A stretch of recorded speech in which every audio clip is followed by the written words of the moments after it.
importante que usted pueda tomar sus notas, es importante que usted se mantenga atento, que pueda ver y escuchar pues cada una de las participaciones en lo que se relaciona, lo que se refiere a la persona de nuestro Señor Jesucristo, su eternidad, su aceidad, su nacimiento virginal, su obra, su ministerio, su muerte, resurrección, su ascensión y su pronto regreso. Así que bienvenidos sean todos a la materia de Cristología. Que Dios les guarde. Un abrazo para todos. Esperemos que, bueno, como dice el director, profesor Jesús Daniel González, que esta materia sea de mucha bendición, porque aparte de que es una materia bella, es una materia fundamento para la fe, debido a que lo primero que es atacado en el cristianismo es el tema de la cristología. Si todas las doctrinas erróneas, erradas, tienen que ver con la cristología, con alguna cosa, una herejía, alguna mala interpretación, alguna postura doctrinal, todas giran en torno a Cristo. De hecho, Jesús viene a ser tropiezo, viene a ser una piedra de tropiezo para las personas. Es una piedra que ha sido desechada por los edificadores. Esto significa que viene a ser escándalo. Lamentablemente para los judíos piden señales, los griegos piden sabiduría. Los judíos tropezaron con Jesús porque ellos pedían señales. Es decir, ellos no podían concebir que el ser divino hecho carne pudiese morir en un madero. Los griegos, los judíos esperaban una señal de liberación para demostrar su carácter mesiánico, y los griegos esperaban en sus mitologías la sabiduría de los filósofos en Cristo. Y bueno, Pablo termina diciendo que Cristo es hecho sabiduría y potencia de Dios. Y esto es interesante, puesto que el concepto que tengamos de la persona de Jesús va a determinar nuestra fe, va a determinar nuestra praxis, va a determinar nuestro estilo de vida y va a determinar hasta la vida práctica del creyente. Va a determinar nuestra confianza, nuestro estilo de oración, incluso va a tener mucho que ver con el concepto que manejemos de Jesús. Quiero compartir con ustedes varias láminas que vamos a explicar. Primero vamos a demostrar algunos atributos, o mejor dicho, perfecciones, porque en Dios entendemos perfecciones y virtudes. Manejamos tres palabras, atributos, virtudes o perfecciones. Me gustan más las virtudes o las perfecciones divinas. La palabra atributos tiene que ver con algo que se atribuye, y a Dios nosotros no podemos atribuirle nada. Él es más, Él no solo existe, Él es. Y eso es importante para nuestra concepción. Vamos a ver acá en pantalla. Tenemos aquí en el centro las perfecciones divinas. En Dios tenemos sus nombres, que lo vamos a analizar en una clase por separado. Sus nombres, vamos a analizar también el tema de la vinculación de Jesús con la Trinidad. Eso lo vamos a explicar también. Con respecto a la personalidad de Jesús, Jesús posee los atributos de un ser divino, pero también posee atributos de un ser humano. Hay atributos comunicables que son semejantes. Las características que conseguimos en Dios las vemos parecidas o semejantes, o nosotros tenemos características parecidas o semejantes a Dios.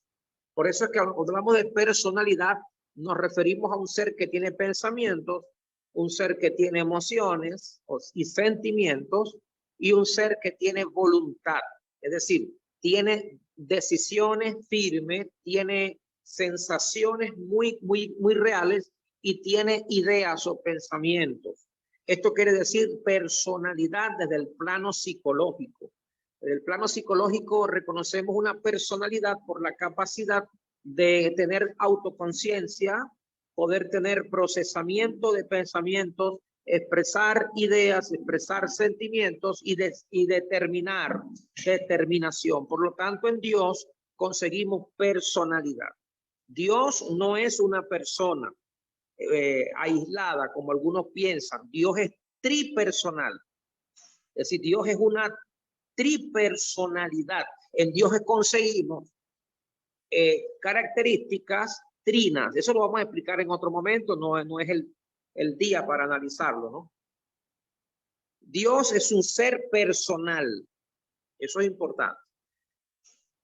Yo no voy a leer todos estos atributos, puesto que considero que ustedes como estudiantes le vamos a pasar esta lámina para que ustedes la estudien, para que ustedes la puedan digerir con calma. Son nombres hebreos, son los atributos naturales. Esos atributos o perfecciones naturales tienen que ver con su naturaleza y, por supuesto, esos atributos naturales de naturaleza son intransferibles, es decir, solo pertenecen a la deidad. ¿Como cuáles? Bueno, el ser todopoderoso. Eso, la omnipotencia, ningún ser puede ser omnipotente. La inteligencia divina no es comunicable. Ella es dada a veces por revelación, dado por parte, dado por fracciones, pero de forma absoluta el único inteligente es Dios. La omnisciencia no es comunicable, la pertenece a la deidad. Ningún ser creado puede ser omnisciente, ningún ser creado puede ser omnipotente, ningún ser creado es eterno en el sentido que no haya sido creado, ningún ser puede ser infinito, inmenso, inmutable. Es decir, estos son atributos que pertenecen única y exclusivamente a la deidad. Ahora, existen unos atributos que son comunicables, que son atributos llamados morales, que son lo que conocemos como sabiduría, verdad, fidelidad, santidad, justicia, paciencia, amor, bondad, misericordia. Estas virtudes las conseguimos de forma relativas, aunque limitadas, pero están relativas en los seres creados a la imagen de Dios. Entonces encontramos pues que hay seres creados que poseen estas características, e incluso los ángeles. Se habla de ellos como ángeles santos, se habla de ellos como los ángeles actúan bajo el servicio, son humildes. Entonces sí hay descripciones en la creación inteligente con respecto a los atributos transferibles de Dios.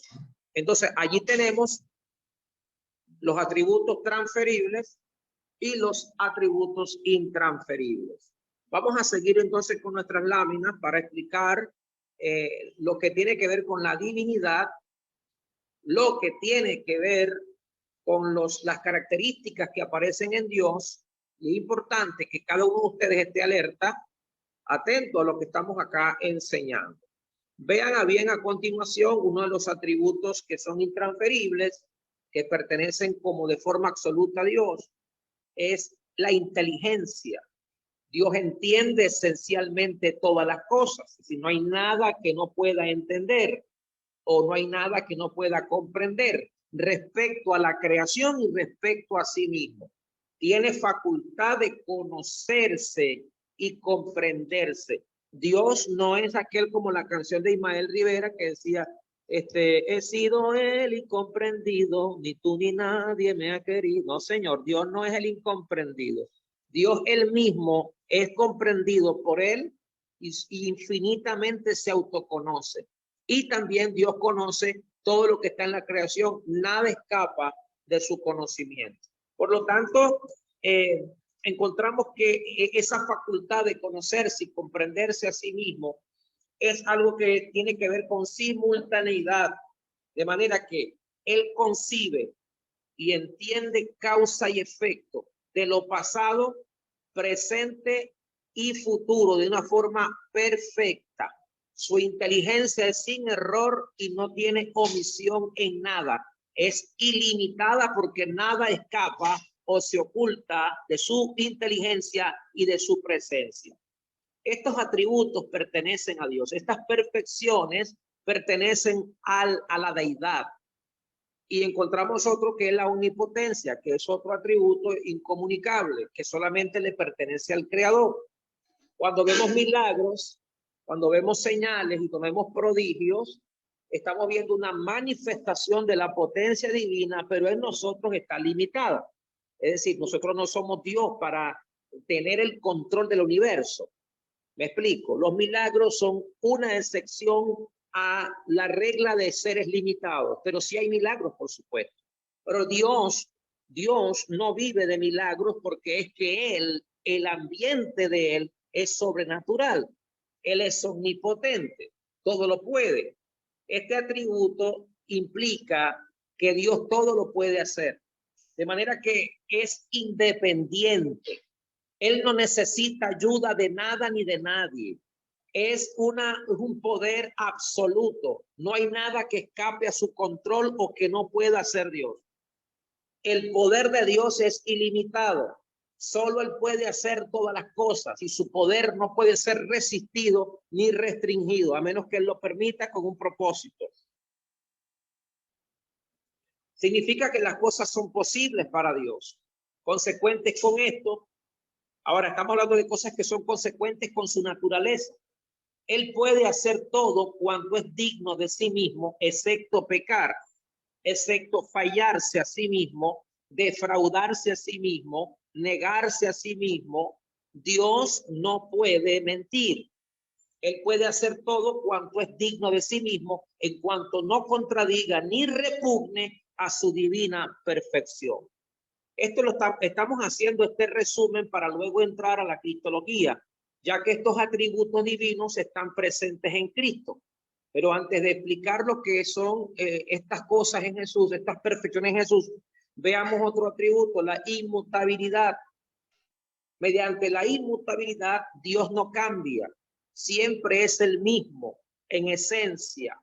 Su naturaleza es sin posibilidad de cambio en sí misma. Por lo tanto, Dios permanece para siempre, permanece sin cambio de variación. En él no hay sombra ni mudanza de variación.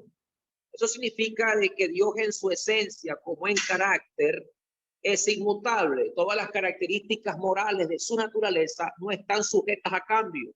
Dios no se muda, de manera que es absoluta. Su inmutabilidad no es compartible ni transferible. Es decir, todo puede cambiar, todo cambia, pero él no puede cambiar. Su naturaleza es sin posibilidad de cambio en sí mismo. Vamos a ver, vamos poco a poco ir leyendo, ir viendo en esta conferencia, en esta clase, el tipo de Dios, la clase de Dios que nosotros tenemos. Aparte de que Dios es inmutable, Dios es omnisciente. Esto significa que Dios conoce de manera absoluta y de forma perfecta todo. Desde la eternidad, Dios conoce todo de forma infalible. La Escritura nos dice que conoce todas las cosas, las que están en el pasado, en el presente y en el futuro. Respecto de sí mismo, y también conoce todas las cosas en relación a sus criaturas. El conocimiento de Dios es ilimitado, sin restricciones y no se puede equivocar. Dios es perfecto en lo que conoce y es muy poderoso para demostrarnos a nosotros su lealtad y su fidelidad. Dios es inmenso. ¿Qué significa este atributo, esta perfección? Significa que Dios existe por encima de todo. No hay espacio que lo coarte. Como omnipresente, está presente en todas las partes a la vez, por ser omnipresente, pero por ser inmenso, por necesidad, Él es el lugar de su propia morada.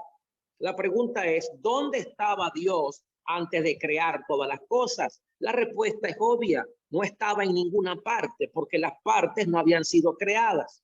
¿Dónde estaba Dios? En él mismo, porque él es inmenso, el todo lo llena en todo. No existe un sitio que pueda imaginarse en que no esté presente Dios de forma plena y de forma completa, porque es inmenso. Tanto que en el templo él se reveló y en el tiempo de Salomón dijo, ni los cielos de los cielos me pueden contener. ¿Me harán ustedes templo? ¿Se pueden imaginar el tamaño de nuestro Dios? Ni los cielos. Estamos hablando de los cielos, de los cielos, de los cielos. Hablando de una dimensión, el multiverso no lo puede contener, porque existe un universo y existe un multiverso. Es decir, hay dimensiones en el universo, dimensiones y espacios que están invisibles a nosotros, pero existen. Existen esos pasadizos, esos agujeros de gusanos, existen esos portales que habla de los cielos. Nosotros vemos un cielo, pero en ese cielo que nosotros vemos, el cielo sideral, hay otros cielos. Bueno, la Biblia dice que Dios no puede ser contenido por ningún cielo. Seguimos entonces leyendo acá, con respecto a la inmensidad de Dios. Vamos a pasar otra lámina. Espero que ustedes puedan obtener esta grabación para poder repasar. Dios es amor. Dios es amor. De forma desinteresada, incesante y perfecta, ama de una forma posible, pero el amor de Dios, Dios tiene dos perfecciones. El amor de Dios como atributo moral tiene dos características. Existe el amor benevolente y existe el amor complaciente. El amor benevolente es el amor universal de Juan 3:16 que lo tiene por toda criatura. Dios ama a toda persona en el planeta de una forma bondadosa, benevolente y compasiva, pero a los hijos de él no los ama solamente por bondad. A los hijos de él los ama con elección y complacencia, tal como ama a Jesús. Existen estos dos tipos de amores en Dios, el amor general y el amor especial, el amor benévolo y el amor complaciente, el amor universal y está el amor especial, afectivo, que es revelado a sus hijos únicamente por elección. Yo creo que vamos a tener que dejar algunas de estas láminas para explicarlas, porque no quiero explicar todos los atributos. Ya hemos leído, vamos a pasar las láminas a los estudiantes, porque quiero demostrar cómo muchos de estos atributos están presentes en Jesús, que de eso se trata la clase hoy, de cristología. Porque si me quedo explicando todas las láminas, aquí tenemos en pantalla que Dios es vida y es omnipresente. Hace poco estudiamos y explicamos estos atributos. Dios es la vida. Como la vida es la fuente de todo lo creado. Él comunica la vida trascendente. Todo lo que posee vida tiene su razón de ser en Dios. Existen dos tipos de vida. Existe la vida biológica y la vida zoética. La vida biológica es la que todo ser que Dios haya creado, sean de él en el sentido que hayan nacido de nuevo o no sean de él, estén perdidos. Es decir, eso es vida existencial o vida biológica, vida orgánica, podríamos también decir. Y existe en esa vida angelical un tipo de vida, sean buenos o malos, que fueron creados por Dios. Pero hay una vida que es la vida de la vida del Zoe, no del Suche, el alma, la vida del Zoe, que es la vida zoética, que es la vida espiritual, que es impartida a los creyentes. Pero la vida está en Cristo. La vida eterna es Cristo. Él es la vida eterna. Ningún ser es la vida eterna. A nosotros se nos imparte la vida eterna, pero nosotros no tenemos vida eterna si no es con Cristo. Qué bueno que estén grabando, que esto quede grabado, porque sé que les va a servir de mucho esta clase de hoy. Vamos a demostrar cuánto me gustaría que esta clase la pudiese escuchar un testigo de Jehová, un mesiánico, de los que niegan que Cristo sea Elohim, que niegan que Cristo sea Dios, que no pueden entender la divinidad de Jesús, la deidad en Cristo, porque lo ven como un simple hombre. o lo ven como un simple ser. Pero vamos a hacer un ejercicio bíblico en algunos textos bíblicos para demostrar que todos los atributos que yo acabo de leer están en Cristo. Entre ellos, vamos a la Biblia. No podemos dar esta clase sin la Biblia. No se debe hacer. Vámonos a la palabra de Dios. Hebreos capítulo 1. Vea, vamos a hacer una exégesis de Hebreos capítulo 1 y veamos si algunos de estos atributos están presentes en Cristo. Ok. Dice el texto: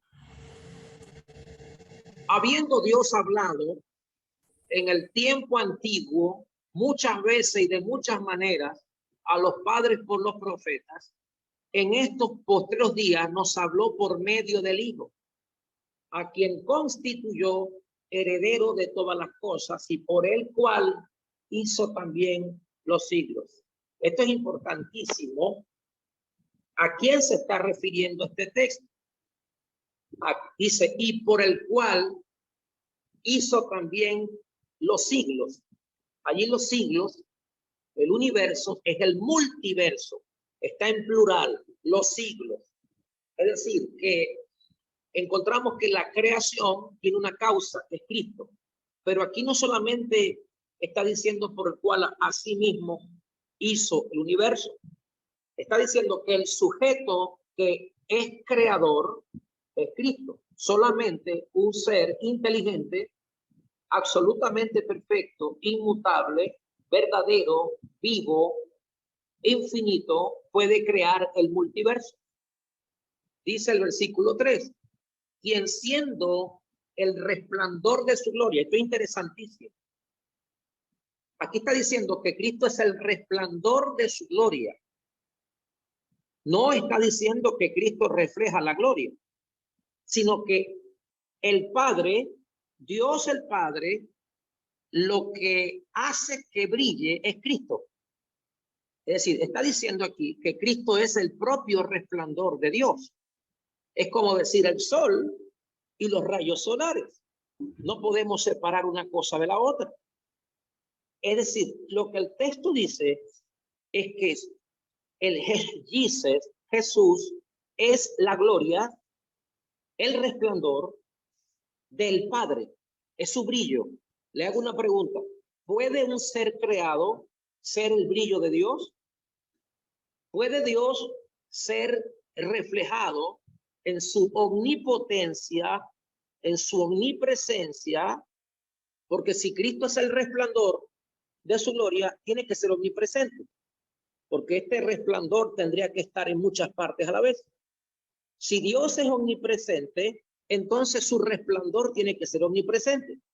No podría Dios resplandecer en un sitio y no en otro. No podría existir un universo donde el resplandor de Dios no llegue.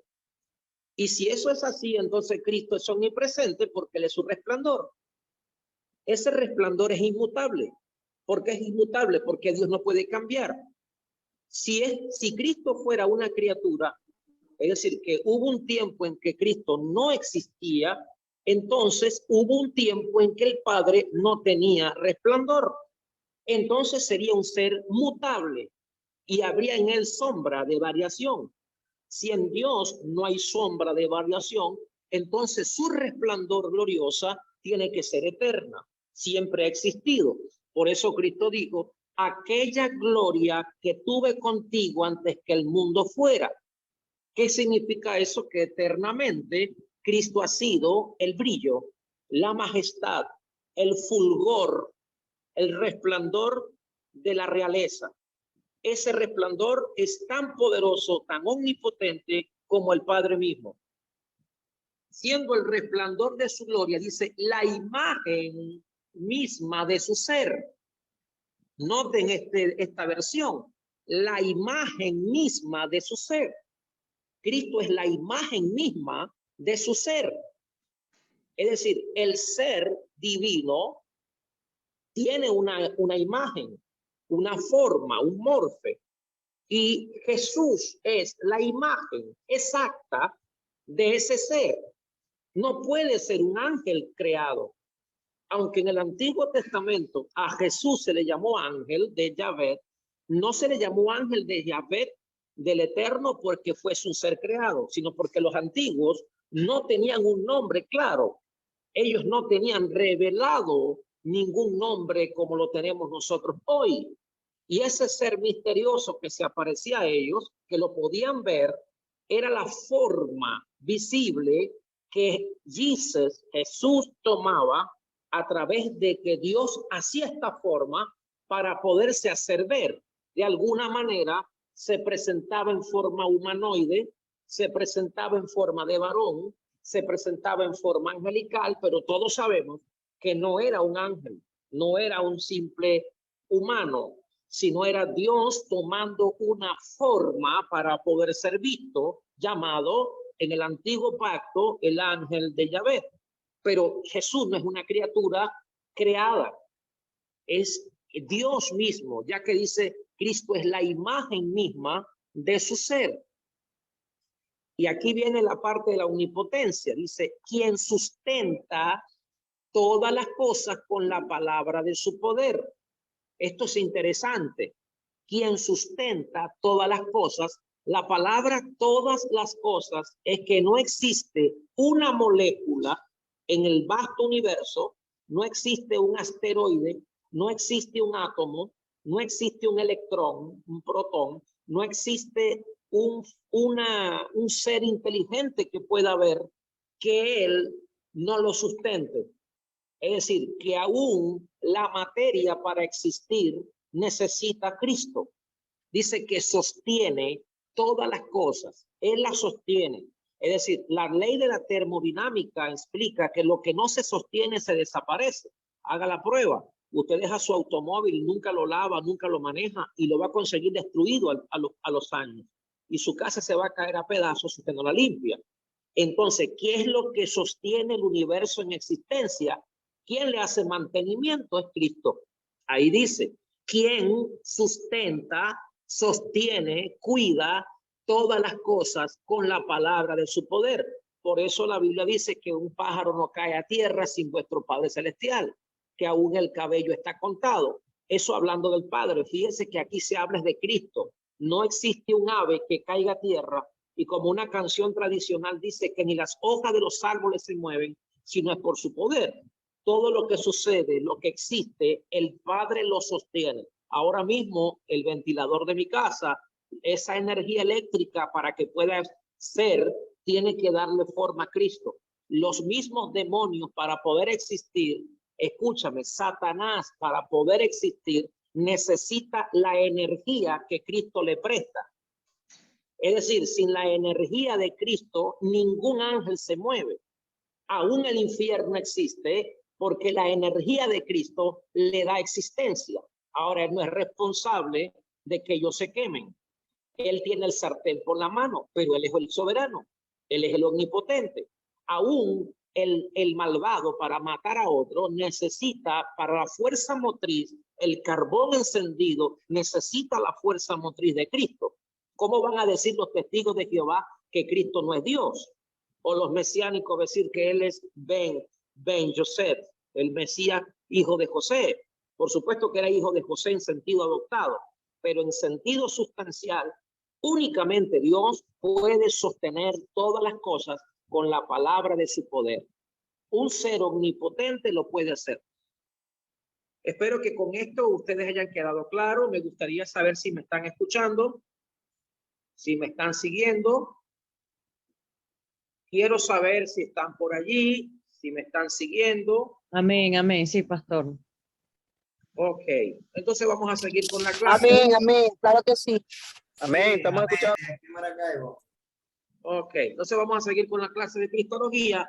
Los atributos divinos presentes en Jesús son abundantes, muy abundantes. Hemos hablado de algunos de ellos en Hebreos capítulo 1.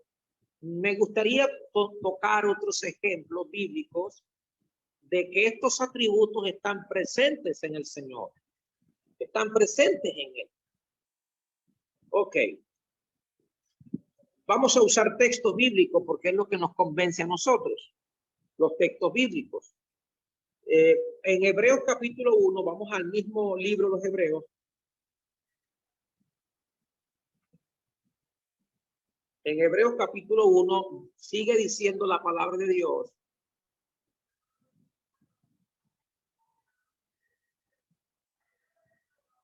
El versículo 6 dice, y otra vez, cuando introduce el primogénito en el mundo, dice, adórenlo todos los ángeles de Dios. Aquí está hablando el escritor del Padre.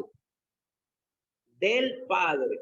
En el versículo 5 dice, porque a cuál de los ángeles dijo Dios jamás, mi hijo eres tú, yo te he engendrado hoy. ¿A qué ángel se le dijo eso? A ninguno, puesto que él no es un ángel. Y otra vez dice el Padre, yo seré padre para él. Entonces no solo Jesús, los unitarios se confunden aquí, porque los unitarios dicen que no hay Trinidad, pero aquí el texto dice, yo seré padre para él. Aquí hay dos personas. Yo seré padre para él y él será hijo para mí. Aquí hay dos personas. Y otra vez, cuando introduce el primogénito en el mundo, ¿quién lo introduce? El Padre.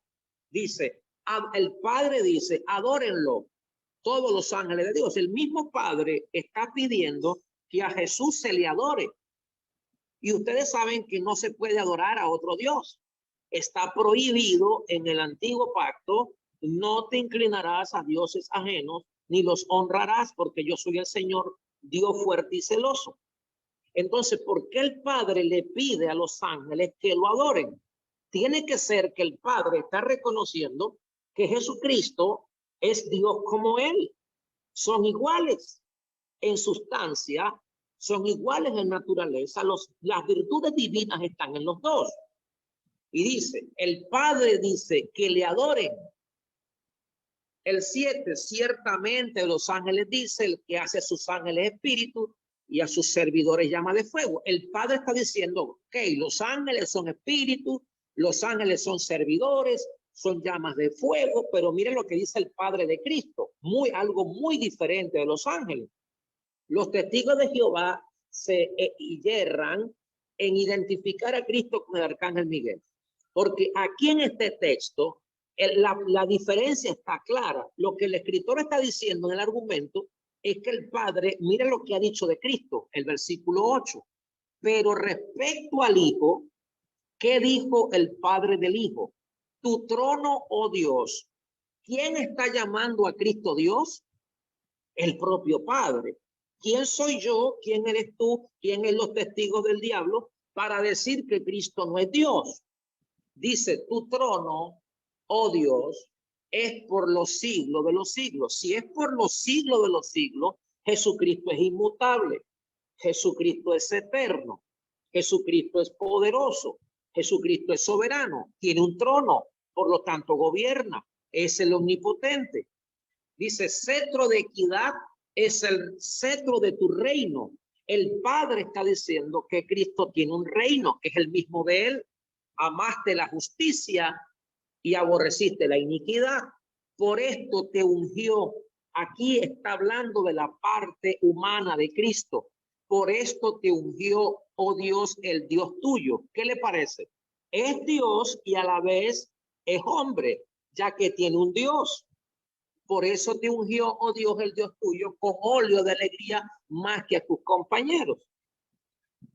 Y luego le vuelve a decir, el Padre le vuelve a decir a Cristo, tú Señor. ¿Qué le parece? Tú Señor. El Padre, Dios, Yahvé, le está diciendo a Cristo Adonai. En griego Kurios, pero en hebreo le está diciendo Adonai. Tú, Adonai, en un principio fundaste la tierra. Está diciendo que Cristo es el creador. Y los cielos son obra de tus manos. Aquí está diciendo que Cristo creó los cielos. Ellos perecerán, pero tú permaneces. ¿Qué le parece? El Padre está diciendo que Cristo permanece. Todos ellos se desgastarán como una vestidura. como un manto los enrollarás y como vestiduras serán cambiados. Pero tú eres el mismo, aleluya. Tú eres el mismo y tus años no acabarán. Si Él es el mismo es porque Él es eterno. ¿Y a cuál de los ángeles dijo alguna vez, siéntate a mi diestra? Aquí está hablando de dos. Hasta que ponga a tus enemigos por estrado de tus pies. Hermanos queridos, vamos ahora a estudiar. Vamos a leer otra vez el versículo 12. Tú eres el mismo, hablándole a Jesús, tú eres el mismo y tus años no acabarán. Tú eres, grábese esto, tú eres el mismo y tus años no acabarán. Ahora usted va a entender el capítulo 13, versículo 8, donde el escritor dice, Jesucristo es el mismo ayer y hoy y por los siglos. Él no cambia, es inmutable. No es, aquí está diciendo el escritor el mismo argumento del capítulo 1. Antes de que se me acabe la hora, yo quiero enseñarles a ustedes cómo estudiar, cómo deben hacer para enfrentar a un testigo de Jehová o a un mesiánico que les está retando por la Biblia que le demuestre la divinidad de Jesús. Quiero por favor que me acompañen y me den tiempo para explicar esto. Pido que me regalen unos 10 o 15 minutos nada más para darles un ejemplo. Esto va a quedar grabado para que los estudiantes puedan acceder a él. Mire cómo se hace. Nos tocaron la puerta de la casa. Nos tocaron la puerta de la casa. Nos tocaron la puerta de la casa. Ajá, buenas tardes. ¿Cómo está, señor? Bueno, somos lo de la revista Atalaya. Estamos predicando el reino. Oye, mucho gusto. Qué bueno. Yo también predico el reino. No, ¿será que usted nos puede regalar? ¿Cómo no?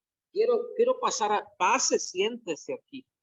Bueno, pues veo que lee la Biblia. Sí, yo leo la Biblia, pero una cosa, usted me va a predicar la palabra, ¿sí? Me va a compartir la palabra, pero la Biblia. Bueno, esta revista, no. Vamos a hablar por la Biblia. Yo tengo mi Biblia aquí. Es más, vamos a usar su propia Biblia y tú le sacas una Biblia de la traducción del Nuevo Mundo. Es bueno que con la propia Biblia de ellos usted le busque y usted le dice, pero yo quiero que usted no permita que él lo lleve a su terreno. Él va a querer hablarle de otras cosas. Usted le va a decir, porque ellos predican lo mismo el mismo día. Usted le va a decir, yo quiero que hablemos el tema de Cristo.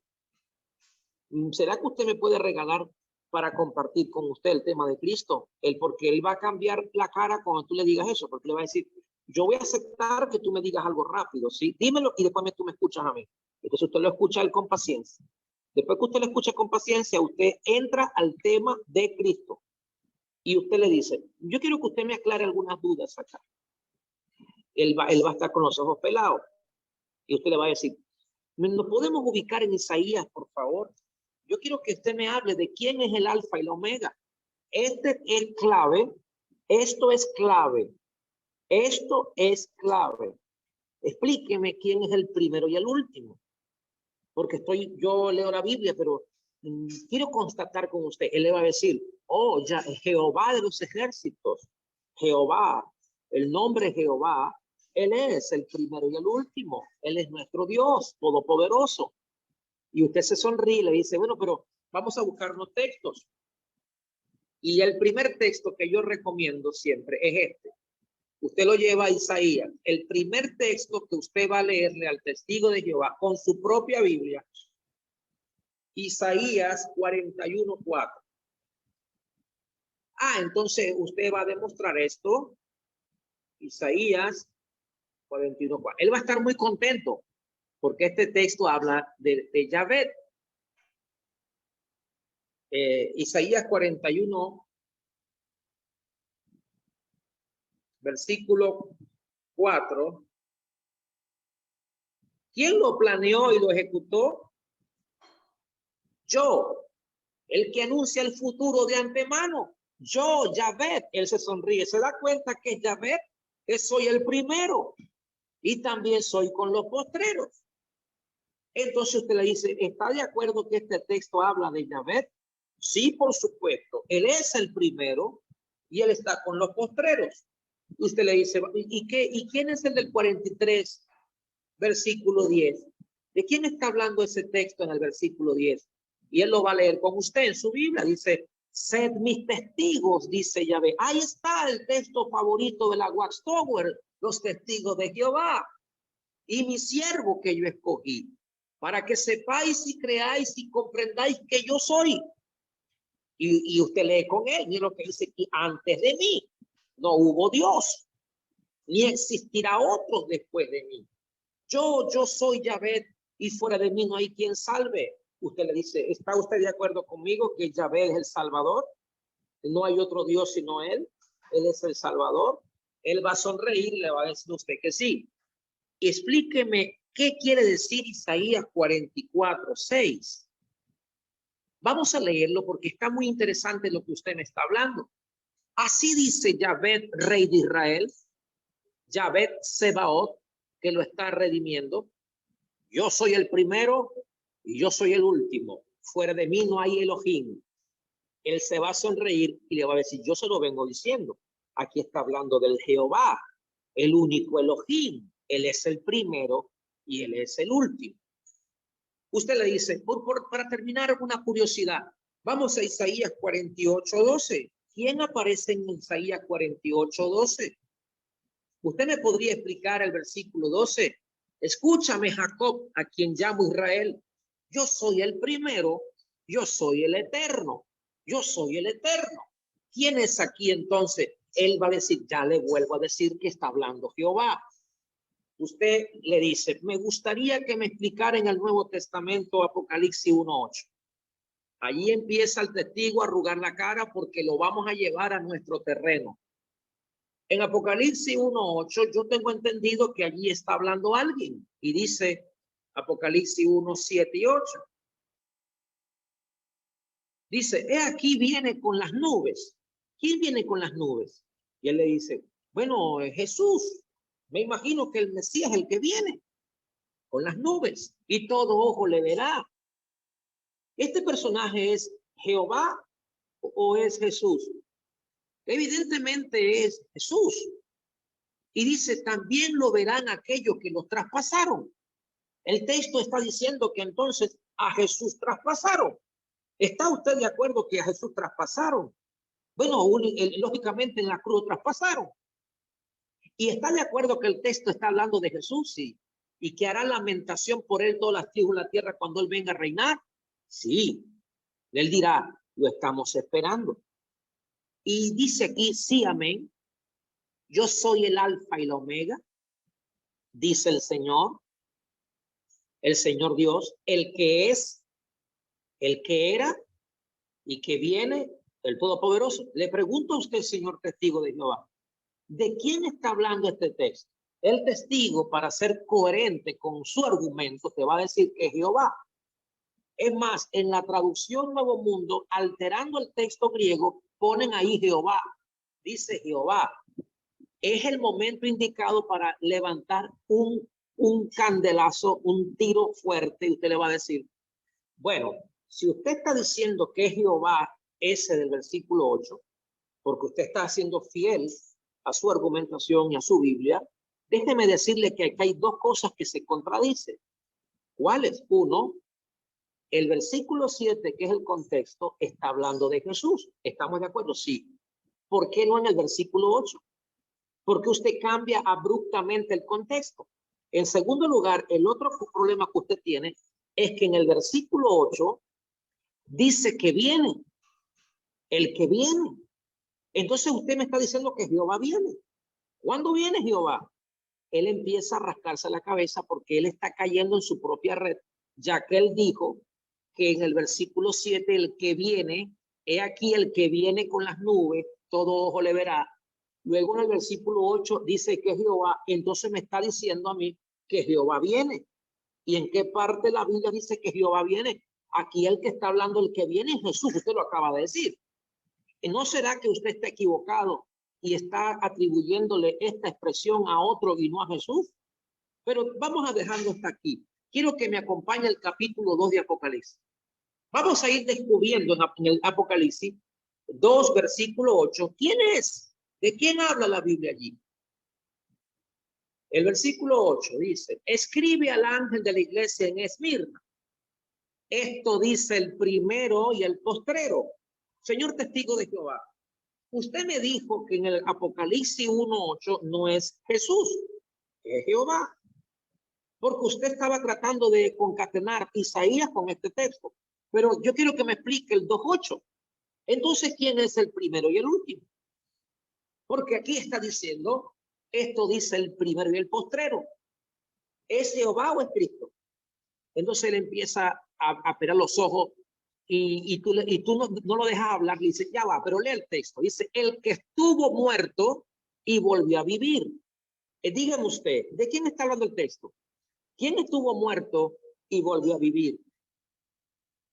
Él tiene que asegurar que es Cristo. Aquí entra él en crisis existencial y en ansiedad, porque ya lo está llevando la palabra a tener que admitir que el primero y el último del versículo 8 del capítulo 2 es Cristo, el que estuvo muerto y volvió a vivir.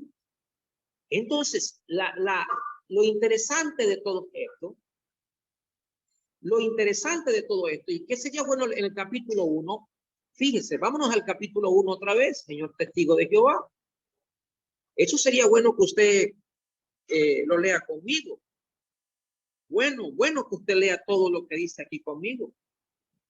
En Apocalipsis 1:17 dice, cuando lo vi caí como muerto a sus pies, pero él puso su diestra sobre mí diciendo, no temas, yo soy el primero y el postrero. Dígame usted, ¿quién tocó allí a Juan?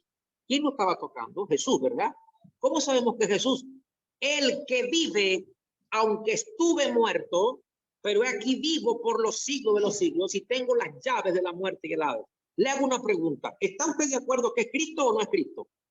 Él no va a seguir hablando, le va a dar un palo en el miocardio. Es capaz que se vaya de tu casa, pero usted lo cerró con candado y le dice que el pacto era que no se iba a ir hasta que usted terminara con él.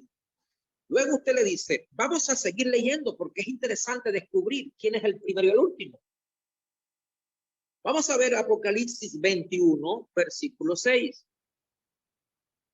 El testigo, le damos café o le damos té, le buscamos un pancito relleno con mantequilla y queso. Y en el capítulo 21, versículo 6 le decimos, vamos a leerlo, dice, y me dijo, hecho está, yo el alfa y la omega, el principio y el fin, yo le daré gratuitamente al sediento de la fuente del agua de la vida, el que vence, heredará estas cosas, le seré por Dios y él me será por hijo. Cristo dice que él va a ser el Dios. No puede ser que Cristo va a decir, no puede ser que Jesús. Ya va, no se me adelante. Vamos al capítulo 22, versículo 3. No se me adelante. Por favor, no se me adelante. Ya estoy a punto de terminar. Usted toma la decisión de decirme quién es el alfa y el omega en Apocalipsis. 22:13 dice la palabra de Dios así.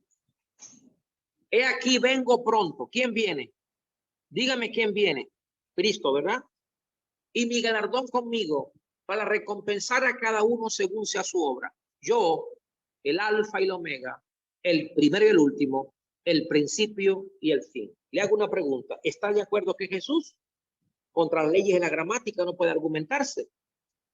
Ese testigo va a buscar leer todo el año porque el Espíritu Santo va a usar esta palabra. Espero que esta clase haya sido para ustedes de mucha edificación, hayan aprendido y hemos demostrado sin mucha teología, creo que con mucha práctica, hemos demostrado con sencillez la divinidad de Jesús. Esta clase continuará, por supuesto. Esto no es todo lo que vamos a dar. Así que gracias. Amén, así es. Gloria a Dios, qué bendición. Yo solamente quería añadir algo, nada más de un texto de la construcción, bueno, magnífica que ha hecho el apóstol esta noche. Es solamente una pincelada de la gran maravilla de teología, la gran maravilla de cristología. Sí, todos los participantes, espero que hayan tomado sus notas, vean nuevamente este Classroom, esta conferencia. Dice la palabra de Dios en Génesis, capítulo 1, verso 1, en el idioma original. Si lo puede colocar por allí el apóstol que tiene la facilidad. Génesis 1:1 dice en el idioma original, in Bereshit barak Elohim aleftau, ¿sí? Haciendo un paralelo con lo que se corresponde a la construcción doctrinal de la deidad de nuestro Señor Jesucristo. Él es el alfa, Él es la omega, Él es el principio, Él es el fin, Él es el primero y Él es el último.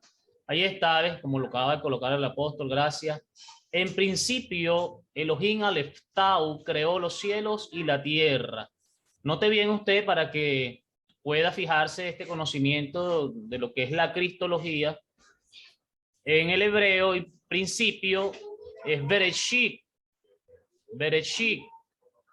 Bereshit. In Bereshit, Elohim Aleftau. ¿Quién es Aleftau? Aleftau, Ale se corresponde a la primera letra del alfabeto hebreo y Tau, la última. Esto se encuentra en Génesis 1, en Génesis 2, en Génesis 3.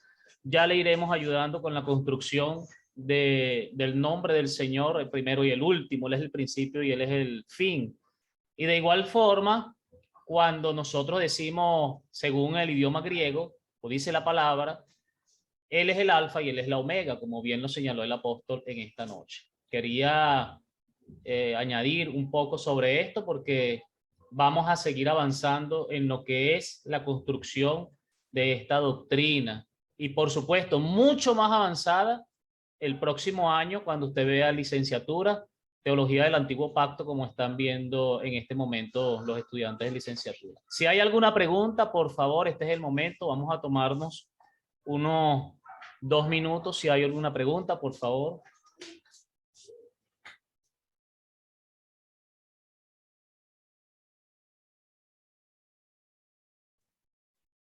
Si hay alguna pregunta, este es el momento. Si no, entonces... Así, adelante. Amén, amén. Amén, Pastor Daniel. Si tenemos una pregunta.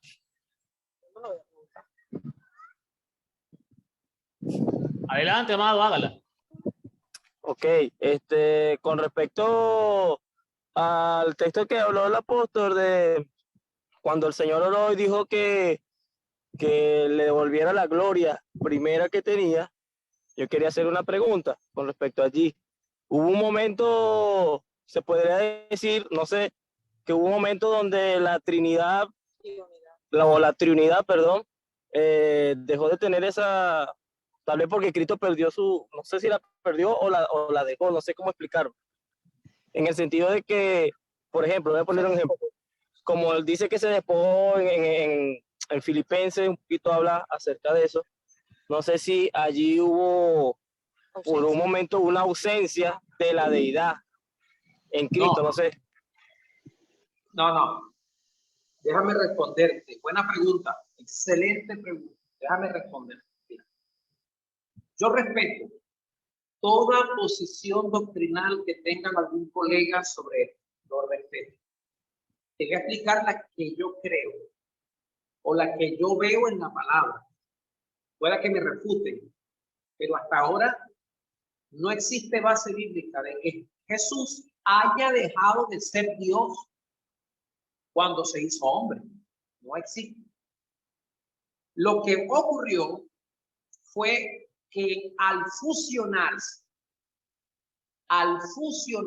las dos naturalezas en Jesús, la gloria siguió en Cristo, por supuesto que siguió, y la vemos en Mateo cuando se transfigura. Él tenía esa gloria allí, pero al estar unido a la naturaleza humana, ante los ojos de los hombres, por tener la naturaleza humana, habían ciertas limitaciones humanas en Jesús que tenían que estar en acción y no ser impedidas por la divinidad. Es decir, la divinidad estaba completa, pero también estaba completa su humanidad. Entonces lo que estaba era estaba velada ante los ojos de la gente, estaba velada. pero no, dice la Biblia que hizo tabernáculo entre nosotros. Por lo tanto, la gloria del tabernáculo estaba ahí. ¿Qué significa la gloria? Significa la suma de los atributos divinos. Cuando Cristo decía, aquella gloria que tuve contigo antes que el mundo fuera, se estaba refiriendo, yo voy en función de mi humanidad, cuando yo ascienda y llegue a la diestra, voy a ser exaltado, voy a ser recompensado y voy a experimentar en la parte corporal, en la apariencia que quedó opacada, de una vez voy a readquirir ante los ojos de todos, porque acuérdate que Jesucristo era visto como el carpintero. Ante los ojos de todos no había atractivo en él. Aquella gloria estaba velada. Pero en la ascensión, aquella majestad que estaba velada a los ojos de la gente, Jesucristo la manifestó de una forma permanente. Por eso es que él viene en las nubes con poder y gloria. Con poder y gloria. Ya no viene en el polvino, ni viene con la apariencia que tuvo limitada como hombre. Es decir, que aquella gloria va a ser tan poderosa que rayos saldrán de sus manos. Es decir, veremos a un Cristo con un rostro de sol. Él es la lumbrera de la Nueva Jerusalén. Entonces te digo eso, papá. Jesucristo como hombre estaba limitado, pero nunca dejó de ser Dios. Y es que la gloria externa, por supuesto, la gloria externa estaba velada a la humanidad, velada. Pero tenía que estar en Cristo, porque ¿qué es la gloria? Es los atributos divinos. Es decir, la gloria de Dios es su omnipotencia, su santidad, su inmutabilidad, su justicia, su honor, su inteligencia. Esa es la gloria. Ese brillo son los atributos de Dios. Son los atributos de Dios. Entonces, nosotros seremos glorificados porque nosotros vamos a participar. El Señor nos va a dar de su gloria. Fíjese que Él no comparte su gloria con nadie, pero la Biblia dice que con la iglesia estamos sentados junto a Él. Somos el cuerpo de Cristo. Es decir, que esa majestad, y somos reyes de Él, somos sacerdotes de Él. La gloria de Dios estará sobre nosotros. No seremos dioses, pero la gloria de Él ilumina nuestras vidas.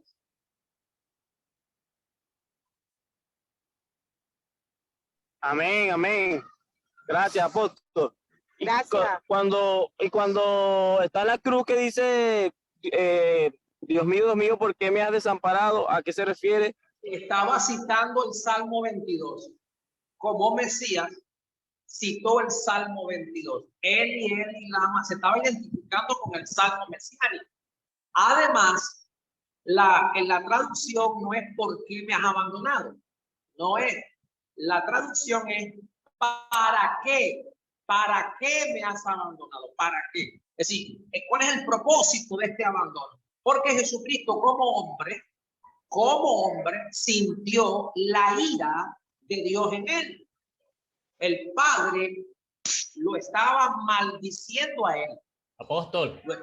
Acuérdate que todo el castigo de Dios estaba en Cristo. Y citando el Salmo 22 está diciendo, Señor, ¿cuál es el propósito de este abandono? Él no sabía, por supuesto, pero estaba identificándose con el Salmo 22. Está diciendo, puesto el gozo delante de él, vio la descendencia que vendría después del sacrificio de la cruz. Está en Isaías 53. Él sabía lo que vendría, pero está diciendo, yo como Mesías, como humano, de verdad que me siento miserable. Es decir, como humano, identificado con los pecados. Acuérdate que a Cristo le imputan todos nuestros pecados. Y en ese momento, como hombre, en representación de expiación, se identifica con el sacrificio y literalmente sintió un abandono como hombre, no como Dios, como hombre. Porque como Dios, o ve, escucha esto. Ya va, Daniel, yo sé que estamos pasando la hora, tranquilo. Dame chance. Como hombre, dame chance. Como Dios, jamás el Padre se separó de Cristo en la cruz. Jamás. Base bíblica. Base bíblica. Dice, Jesucristo mediante el Espíritu Eterno se ofreció sin mancha a Dios. Hebreo. La Biblia dice también, Dios estaba en Cristo reconciliando el mundo consigo mismo. En la cruz, Dios estaba en Cristo reconciliando el mundo con él mismo. No hubo separación sustancial. Hubo una separación judicial, legal y humana para poder maldecir a Cristo. Así es, poderoso. Excelente, Gracias, excelente, apóstol. amado Obed, por las preguntas. De esto se trata, que sea una reciprocidad, pues, en esto, que exista la enseñanza de parte de nosotros, pero que ustedes también se interesen en hacer las preguntas. Hay un mayor crecimiento. Y algo, muchachos, que es importante tener en cuenta, llamados ministros, recordarlo, y los que no lo saben aún, en Jesús se ve la unión hipostática, en teología conocido como la unión hipostática, 100% hombre, 100% Dios. Entonces hay cosas que vivió Cristo como hombre, que por supuesto era parte de su carne, en sufrimiento. Estaba llevando nada más y nada menos que el pecado de la humanidad sobre él, en su cuerpo, una sola llave. Bien, amados, hasta aquí la clase de teología, cristología, perdón. Ya vamos al siguiente espacio para disfrutar con los estudiantes de licenciatura en gematría bíblica. Dios me les bendiga. Muy buenas noches. Amén. Amén. Buenas Gracias, noches. Pastor Daniel. Gracias, Pastor Daniel. Gracias, apóstol. Amén. Igualmente, Dios le bendiga. Entonces,